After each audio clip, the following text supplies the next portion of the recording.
बोलो अपना ब्रीफ करो क्या। देखो कि इसमें क्या है ना कि हमारे पास जब डॉक्यूमेंट आता है तो डीओ कई प्रकार के होते हैं, कम से कम 3-4 प्रकार के होते हैं, ठीक है, सब में अलग अलग। यहाँ पे अगर फाइनल डीओ अगर आया सी वाई, तो सी वाई का मतलब हो गया लोडेड। अगर यहीं पे आता है सीएफएस हो गया या डिस्टर्ब हो गया तो वो अपना डिस्टर्ब में आएगा, ठीक है। ज्यादातर कंफ्यूजन यही होती है। ये पहला हो गया। दूसरा हम क्या देखेंगे, डॉक्यूमेंट अगर हमें हैंडओवर मिल रहा है, मतलब हमें अगर मिल रहा है तो क्या करेंगे, पहला क्या देखेंगे, ये देखेंगे, ठीक है, डॉक्यूमेंट किस टाइप का है, लोडेड है या डिस्टर्ब है। दूसरा हो गया, दूसरा हमारा हो गया कि हम देखेंगे कस्टमर, जिस कस्टमर का हमें हैंडओवर हो रहा है क्या उसका वीडियो में जो है, जो बिलोंटी में है वो यहाँ पर है कि नहीं है, वो भी हम चेक करेंगे। अगर मान लो ये नहीं मिल रहा है नाम, ठीक है, अगर नहीं नाम मिल रहा है तो ये समझो कि वो कस्टमर उसका नहीं है, या तो थर्ड पार्टी है, फॉरवर्डर है या थर्ड पार्टी है, तो उसका लेटर चाहिए। अगर वहां मान लीजिए आपको प्रॉपर नहीं मिल रहा है तो आपको क्या देखना है, सीएचए। कौन इसको कर रहा है, सोहम कर रहा है। अगर सोहम सीएचए उसमें हो तो आप क्लियर डीओ के, ठीक है। क्योंकि अगर किसी दूसरे बंदे को डीओ इशू हुआ है और पार्टी दूसरी है तो हम डिलीवरी नहीं दे पाएंगे। मान लो अगर फ्यूचर में कभी कभी होता है ना, गलत भी होता है या कोई फर्जी करता है, ठीक है ना, उससे हम यहाँ पे पकड़ सकते हैं। अब क्लियर हुआ। तीसरे नंबर पे आता है हम कंटेनर चेक करेंगे, डीओ में कंटेनर चेक करेंगे, वही हम बीएल में, बिलो एंट्री में और ओसी में, तीनों में हम चेक करेंगे। तो हमारा चारों जगह मैच होना चाहिए। अगर एक भी जगह मैच नहीं हो रहा है तो समझो डॉक्यूमेंट में कुछ ना कुछ कमी है, ठीक है। वो हम किससे क्लियर करेंगे, सीएचए से। हैंडओवर हमें कौन कर रहा है, सीएचए हैंडओवर कर रहा है, ठीक है। चौथे नंबर पे हम देखेंगे empty return. Empty return date valid होना चाहिए, ये नहीं कि पीछे होना चाहिए। आज आज डेट है, आज मान लीजिए डेट है 3 तारीख, ठीक है, तो 3 तारीख ही होनी चाहिए या उससे ज्यादा होनी चाहिए। उससे ज्यादा मतलब यहाँ पे 10 तारीख होनी चाहिए, 20 तारीख होनी चाहिए, वो चलेगा। बैक डेट नहीं होना चाहिए, पीछे डेट नहीं होना चाहिए, वो क्लियर हो गया।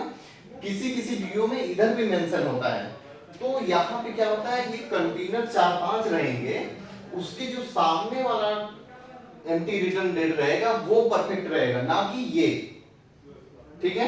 होता है कभी कभी, तो इसके हमें हिसाब से चलना है। ऐसा नहीं कि यहाँ पे दे दिया तो हम उसके हिसाब से चलेंगे, वैसे नहीं हम चलेंगे। फिर उसके बाद छठे नंबर पे क्या है, छठे नंबर पे है कि एम्प्टी रिटर्न कहाँ जा रहा है। एम्प्टी रिटर्न नवा सिवा जाता है ना, क्लियर है। नवा सिवा जाता है तो वो हमें क्लियर करना है कि अगर नवा सिवा जा रहा है तो उसका हमें पैसा लेना है। अगर नवा सिवा नहीं जा रहा है, अपने ही यार्ड में रह रहा है, ये है आईसीडी तुमका अपने यार्ड में, तो हम अपने यार्ड का नहीं पैसा लेंगे। हाँ, लेकिन कुछ कुछ लाइनें ऐसी हैं कि जो भले से अपने यार्ड में ही खाली होता है, उसका एम्प्टी नवा सिवा है, ठीक है, तो वो हमारे एक्सेल में क्लियर मेंशन है, तो उसको हम चार्ज नहीं करेंगे, ये आप ध्यान देना, ठीक है। सातवां है हमारा क्लियरेंस कौन कर रहा है, जो सीएचए रहेगा वही क्लियरेंस। एक मिनट चंदन, तुम शायद उल्टा बताती है। कुछ लाइन ऐसा होता है नवा सिवा लिखा रहता है लेकिन एम्प्टी यहाँ भी रहता है। हाँ, वही बताया मैंने। नहीं, तुमने बोला कि यहाँ लिखा रहता है नवा सिवा जाता है इसमें। नहीं नहीं नहीं, हाँ, तुमने बोला कंफ्यूज हो सकते देखो क्या है, डीओ में यहाँ जो डीओ रहेगा एम्प्टी रिटर्न, वो लिखा रहेगा नवा सिवा। हाँ, जैसे वेनाई हो गया, और भी 2-4 लाइनें हैं, वो एम्प्टी में लिखा रहेगा नवा सिवा, लेकिन वो खाली कहाँ पे होगा, यहीं पे खाली होगा। तो वो एक्सेल में प्रॉपर मेंशन है, वो कंफ्यूजन नहीं होनी चाहिए आपको, ठीक है। एक्सेल में आप देखिए, और अगर कुछ भी नहीं समझ में आता है तो राजेश सर से पूछिए, और जो भी सीनियर उनसे पूछ के ही आगे करिए। क्योंकि अगर हम ये एम्प्टी रिटर्न का अगर हम चार्ज छोड़ेंगे तो एक कंटेनर का लगभग जो चार्जेस है बहुत हायर है, ठीक है, उससे बहुत ज्यादा रेवेन्यू लॉस आ सकता है। अभी दूसरा दिखाइए ना, ये देखिए डिलीवरी ऑर्डर ऐसे है, ये देखिए जो डिलीवरी ऑर्डर अमेंडमेंट, ये ज्यादा खास ध्यान है। ये डिलीवरी ऑर्डर नंबर है। यहाँ पे 0 जो 3 लिखा है मतलब ये 3 बार अमेंडमेंट हुआ है। फर्स्ट कॉपी जो आती है, सेकंड और थर्ड कॉपी, ये है थर्ड कॉपी, ये तीसरी बार अमेंडमेंट हुआ है। यहाँ पे अगर 2 लिखा रहेगा तो 2 रहेगा, 1 रहेगा तो मतलब वो नॉर्मल है, यहाँ पे फिर अमेंडमेंट नहीं रहेगा। ठीक है। और यहाँ पे आप देखिएगा पहले हमें वही देखना है, डिलीवरी टाइप देखना है। डिलीवरी टाइप क्या है, यहाँ पे लिखा है डॉग डिस्टर्ब, उसमें क्या था, CY था, इधर है डॉग डिस्टर्ब। डॉग डिस्टर्ब मतलब अपने ही कंपनी में डिस्टर्ब होके फिर जाएगा। दूसरे में क्या है, क्लियरेंस कौन कर रहा है, ये इंपोर्टर है। कंसाइनिंग जो है वो है इंपोर्टर, यहाँ पे है। फिर तीसरा जो नंबर यहाँ पे देखने को मिल रहा है वो हमें देखने को मिलेगा कंटेनर नंबर। हमें पूरी देखो, फर्स्ट हमारा जानना चाहिए, पहली आंख कहाँ जानी चाहिए, डिलीवरी टाइप पे, कि वो कौन सा टाइप है। दूसरा कस्टमर, तीसरा है ये अपना कंटेनर है।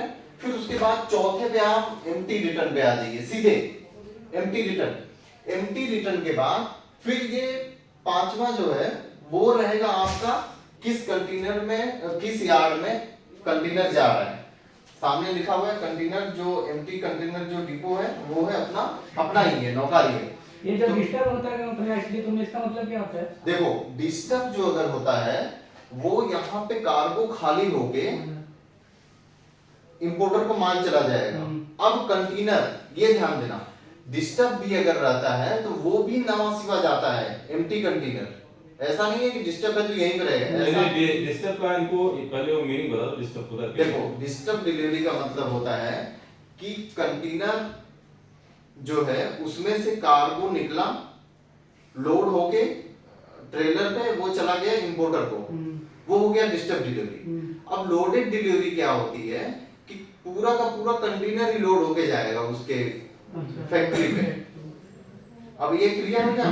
डिस्टर्ब मतलब जो यहाँ खाली होके फिर लोड होके जाए उसको डिस्टर्ब डिलीवरी कहते हैं। अब लोडेड डिलीवरी हमें कुछ नहीं करना है, बस कंटेनर उठाया, यहाँ से गाड़ी पे लोड कर दिया, वो सीधे उसको फैक्ट्री में वो कैसे क्या करेगा अपने को नहीं लेना देना। ठीक है, कंटेनर खुलेगा नहीं, वहां नहीं खुलने के लिए एग्जामिन वगैरह हो सकता है, लेकिन माल खाली 100% भी हो सकता है, फिर भर भी सकता है।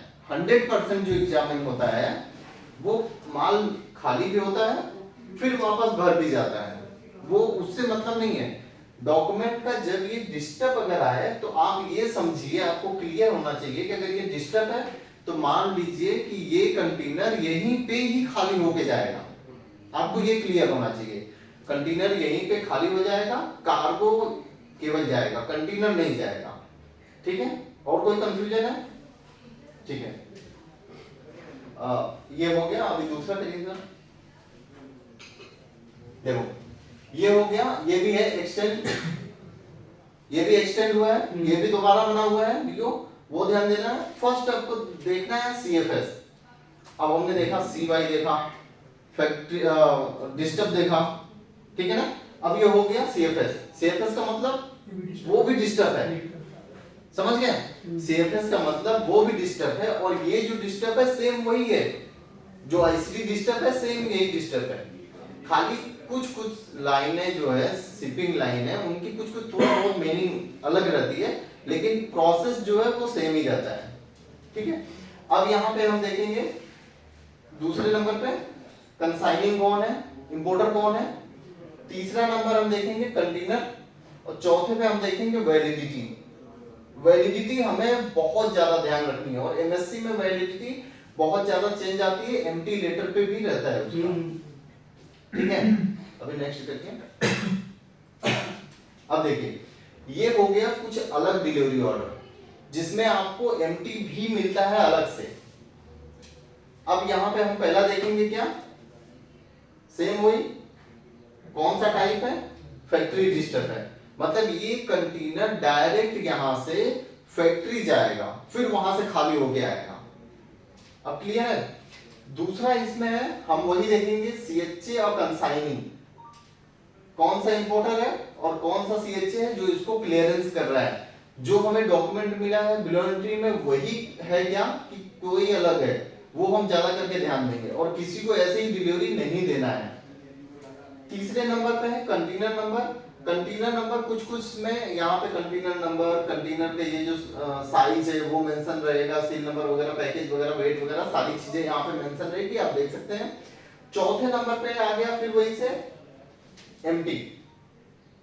यहाँ पे जो है 4 तारीख का वैलिडिटी है। अब इसका नेक्स्ट करिए। यहाँ पे आप देखिए जो 5वां नंबर है वो है आईसीडी, ये भी सेम वही है। कहां पे डिस्टर्ब होगा, कहां पे ये कंटेनर खाली होके जाएगा, आईसीडी में ही रहेगा। अब यहाँ पे 6ठे नंबर पे लिखा है एम्प्टी लेटर वैलिड। वैलिड कब तक रहेगा, ये 4 तारीख तक। ये यहाँ पे ये इसका एम्प्टी है, पहला जो था दिखाया था वो डीओ है, ये इसका एम्प्टी है। कुछ लोगों का अलग अलग थोड़ा बहुत रहता है, बाकी कंटेनर वगैरह ये सारी चीजें सेम नहीं रहती है। ये देखो ये आ गया अपना एम्प्टी फ्लोटिंग, ये शिपिंग लाइन है, ये एम्प्टी फ्लोटिंग है। अब यहाँ पे जो पहला नंबर है वो हमें देखना है, यहाँ पे क्या है ये हम एम्प्टी लोकेशन जाएगा, यहाँ पे अपना एम्प्टी जाएगा। तो ये एम्प्टी लोकेशन आएगा तो इसका जो भी चार्ज है हमें यहाँ पे लेना है। वो क्लियर है, छोड़ना नहीं है चार्ज, अगर छोड़ोगे तो रेवेन्यू लॉस होगा। ये आपको हर एक डॉक्यूमेंट में देखना है। मान लीजिए मेरे पास डॉक्यूमेंट आया तो फर्स्ट प्रायोरिटी मैं डॉक्यूमेंट का क्या देखूंगा, वो मैंने मेंशन करके आपको दिया है। आपको फर्स्ट प्रायोरिटी आपकी नजर ही वहीं जानी चाहिए कि भाई ये है कहां का, ठीक है। फिर दूसरे नंबर पर हम कंटेनर देखेंगे कि जो डीओ में कंटेनर है क्या वो भी इसमें है, और जो बिलो एंट्री बीएल और ओसी में है वो भी इसमें है क्या, वो हम सारी चीजें देखेंगे। एम्प्टी वैलिडिटी जो कि मेन फोकस है। मान लीजिए आज की एम्प्टी वैलिडिटी का हमें डॉक्यूमेंट मिला और हमें छोड़ना है नवा सिवा, तो क्या आप एक्सेप्ट करेंगे डॉक्यूमेंट? आप उससे कंफर्म पहले करेंगे कि भाई आज ये नहीं हो पाएगा, और क्योंकि नवा सिवा जाने में ज्यादा टाइम लगता है और नहीं हो पाएगा, और इसीलिए आप डीओ वैलिडिटी को एक्सटेंड करके दो। वो क्या करेगा, आपको डीओ लेटर एक्सटेंड करके देगा। आप उससे पहले क्लियर करना है, ठीक है ना, फिर उसके बाद ये डॉक्यूमेंट लेना है। नहीं तो देखो नॉर्मली तो भी यहाँ के जो भी सीएचए है वो करके दे ही देते हैं, लेकिन फिर भी आपको ये करना ही है। नेक्स्ट ये हो गया अपना टैक्स इनवॉइस। टैक्स इनवॉइस में जो आईएससी चार्ज है, इनलाइन हॉलेज चार्ज है, वो हर एक शिपिंग लाइन में थोड़ा बहुत चेंजेस होता है नाम का, बाकी सेम ही रहता है, ठीक है ना।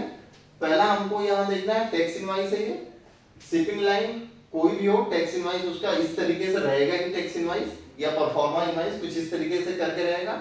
दूसरे नंबर पे है जो हमें चार्जेस लेना है। चार्जेस हमें कौन सा लेना है, डबल ओसीएल है जिसमें आर्बिट्री चार्जेस करके ये आएगा, ये हमें लेना है। तीसरा क्या है कि यहाँ पे आप कंटेनर देख सकते हैं। अभी देखो क्या होता है ना कि डॉक्यूमेंट हमें हैंडओवर होता है, लाइन इनवॉइस को दूसरे के पकड़ा जाते हैं, तो हम कैसे चेक करें, हम चाहे बीएल से चेक करते हैं, चाहे हमें कंटेनर नंबर लिख के आएगा, कंटेनर नंबर से या बीएल नंबर से आप मैच कर सकते हैं क्या वो उसी का ही है या दूसरे का है, वो हम ज्यादा ध्यान देंगे। देखो ये है मक्स लाइन का, शिपिंग लाइन मक्स है, उसमें भी टैक्स इनवॉइस करके लिखा है। टैक्स इनवॉइस में हम पहली वही चीजें देखेंगे, दूसरी पहली तो हम देख लिए, दूसरी चीजें देखेंगे इनलाइन हॉलेज चार्जेस, जिसमें ये है 2 कंटेनर का है और ये चार्जेस है टोटल मिला के। ये जो अपने को बस खाली यही चार्जेस पे ज्यादा फोकस करना है, ठीक है। तो तीसरे नंबर पे हम मैच कैसे करें, मान लो अभी इसमें कंटेनर नंबर नहीं है, तो आप बोलोगे यार चंदन भाई ने तो बोला था कंटेनर नंबर रहेगा, कंटेनर नंबर है ही नहीं। आप क्या करोगे, बीएल से मैच करोगे। किसी टैक्स इनवॉइस में कंटेनर नंबर अगर नहीं है तो वहां पे आपको ये बीएल नंबर जरूर मिलेगा, ठीक है। ये है तीसरा जो है एमएससी का, ये है टैक्स इनवॉइस। दूसरा हमें ऑन कैरियर चार्जेस देखना है, ये हमें देखना है किस हिसाब से लिया है, कितने कंटेनर का लिया हुआ है वो हमें देखना है। और फिर तीसरा जो है वो हमें यहाँ पे देखना है बीएल। हम मैच करेंगे हमेशा बीएल से ही, भले से वो टैक्स इनवॉइस बहुत गलत आती है, आप देखते हो ना बहुत सारी ऐसी होती है जो गलत आती है, तो हम उसको करेक्शन कराते हैं या दूसरा लेते हैं। अब ये हो गया below entry. Bill of entry पे सारा डेटा होता है बिल ऑफ आपको। lading। हाँ, मैं माफी चाहता हूँ, बिल ऑफ लोडिंग पे सारा डेटा होता है। बिल ऑफ लेडिंग जो है वो पहला, अगर आप यहाँ पे देखोगे तो बिल ऑफ लेडिंग का जो नंबर है वो आपको यहाँ रहेगा, जिसको हम बोलते हैं बीएल, शॉर्ट फॉर्म में हम बीएल बोलते हैं। दूसरा हम यहाँ पे देखेंगे कंटेनर नंबर।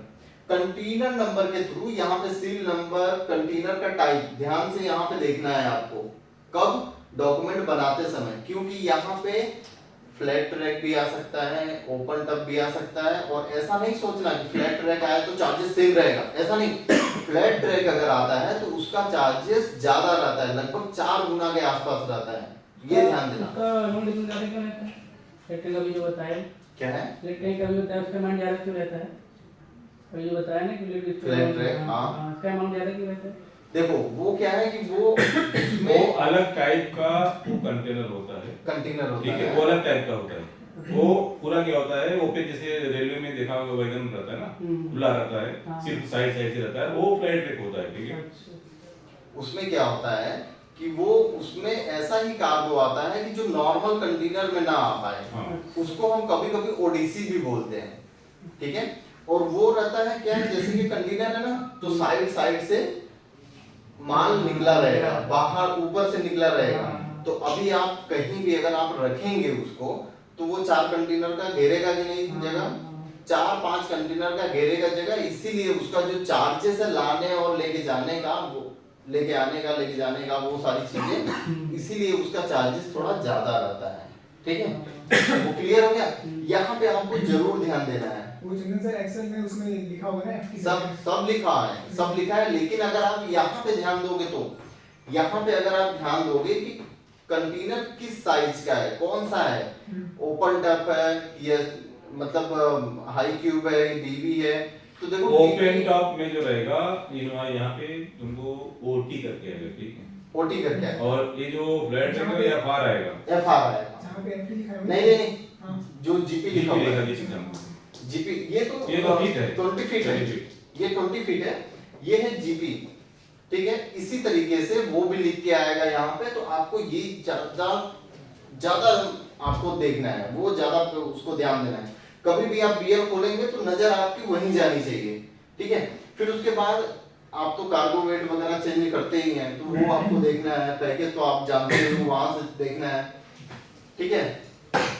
तीसरे पे ये आप देख सकते हैं कि इंपोर्टर जो है, कंसाइनिंग जो है, वो बीएल से मैच आपको करना चाहिए, वो बीएल से मैच करेगा। बाकी सिपर की कोई जरूरत नहीं है उतनी। सिपर वो होते हैं कि जो वहां से माल भेजते हैं, आपको वो देखने की जरूरत नहीं है। फिर भी थोड़ा बहुत अगर देखोगे तो रहेगा। सेम वही है, बिल ऑफ लोडिंग, ये आपको देखने को मिल रहा है। यहाँ पे पहला आपको बिल ऑफ लोडिंग का नंबर मिलेगा, ठीक है। और उसके बाद दूसरे नंबर पे आपको वही सेम कंटेनर नंबर, पैकेज, वो सारी चीजें आपको यहाँ पे देखनी ही है। कार्गो क्या है वो भी यहाँ पे मेंशन रहेगा कि क्या कार्गो है उसमें, और कंसाइनिंग आप यहाँ पे देख सकते हैं। अब मेन चीज हो गई OC, out of charge. Out of charge में अपने को देखना है कि ऑर्डर नंबर जो है, ओसी में जो ऑर्डर नंबर मिला है वो, और जो डेट है वो कौन देखेगा, गेट पास जो मारता है बंदा वो देखेगा। और डिटेल आपको क्या देखनी है, जैसे आपको दूसरे नंबर पे तो ये हो गया, और तीसरे नंबर पे हम देखेंगे बिल ऑफ एंट्री। जब भी हम डॉक्यूमेंट हैंडओवर लेंगे तो बिल ऑफ एंट्री से ही पूरा मैच करेंगे कि बिल ऑफ एंट्री क्या होती है ना, कि 1 महीने में बिल ऑफ एंट्री चेंज हो जाती है। अब वो सामने वाला क्या करता है कि हमें पुरानी बिल ऑफ एंट्री पकड़ा देता है, कई बार ऐसा होता है। तो उसको वो बिल ऑफ एंट्री हम ना लेके उसको बोलेंगे भाई अभी जो ओसी पे देखो, आउट ऑफ चार्ज पे जो बिल ऑफ एंट्री रहेगी वही करेक्ट रहेगी, क्योंकि उसी के ही थ्रू हुआ है।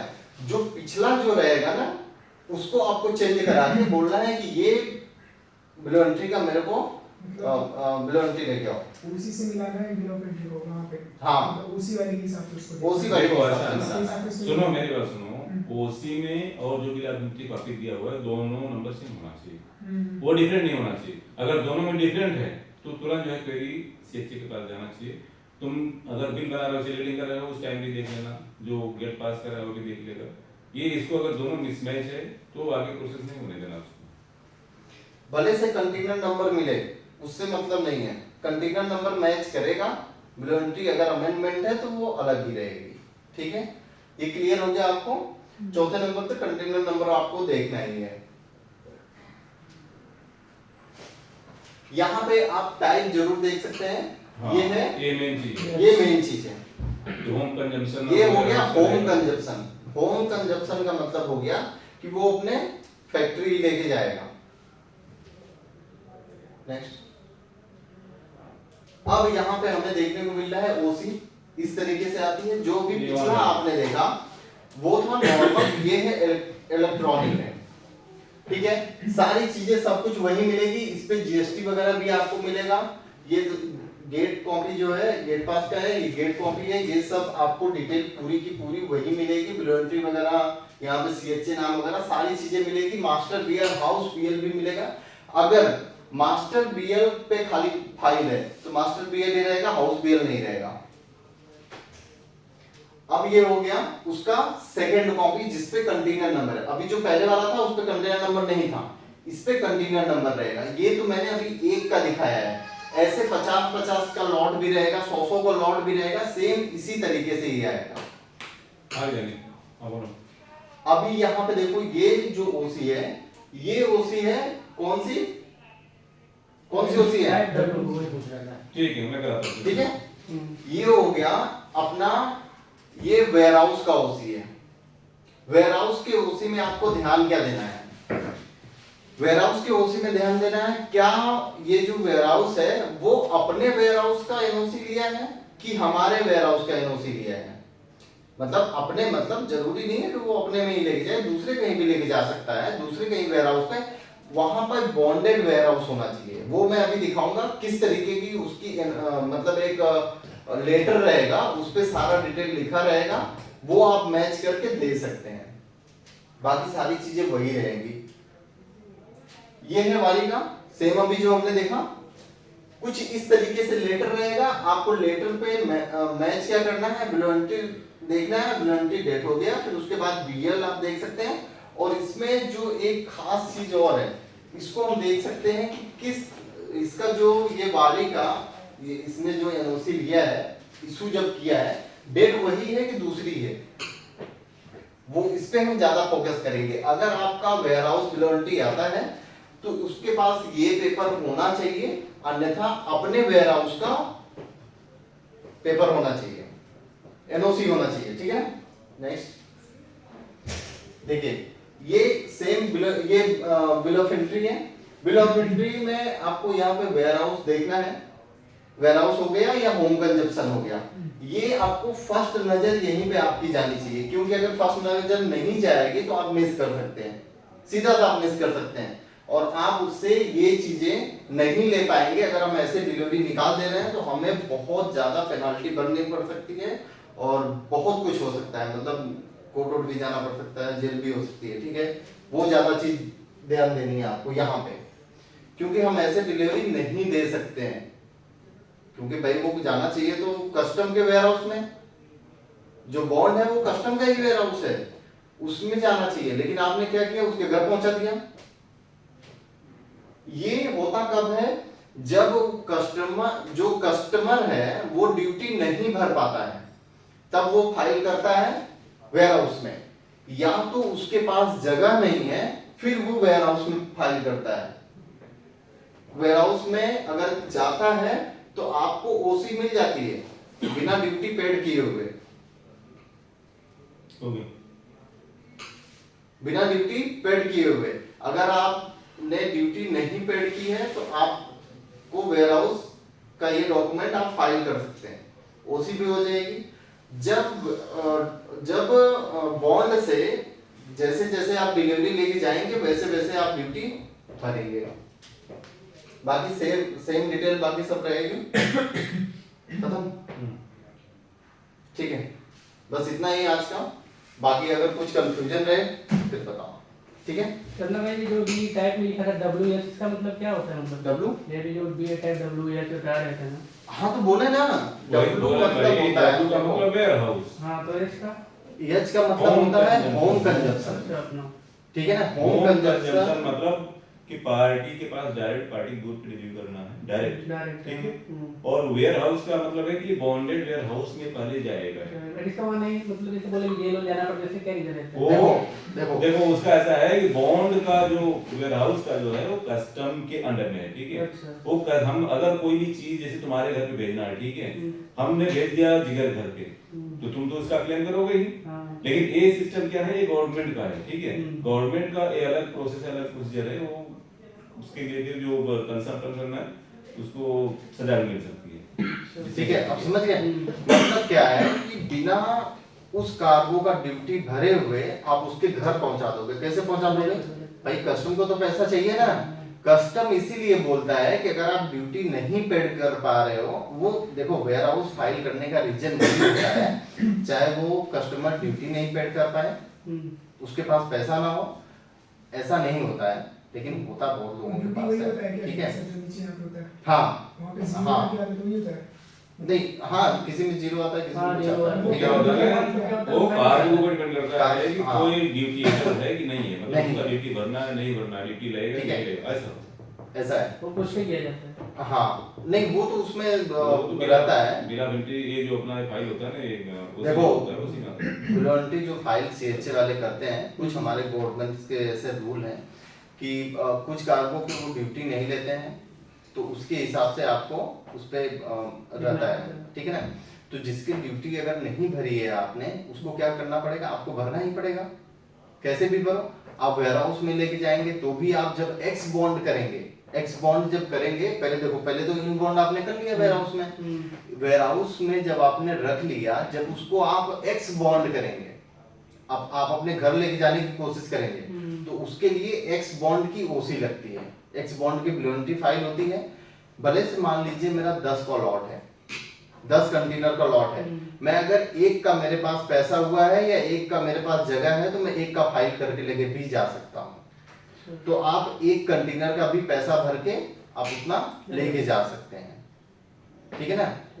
तो वो चीजें आपको क्लियर होनी चाहिए, और वेयर हाउस का मिस नहीं होना चाहिए। अगर मिस हुआ तो बहुत ज्यादा लफड़ा होगा, क्योंकि वो गवर्नमेंट के अंदर में है, ठीक है ना। अभी क्लियर हो गया? कुछ कंफ्यूजन है आप लोगों को? जिगर जिगर तो वैसे सीख गया है, कोई दिक्कत नहीं है, ज्यादा खास करके अमन को ही है कुछ कंफ्यूजन नहीं नहीं है ना? चलिए ठीक है। होना नहीं चाहिए कंफ्यूजन।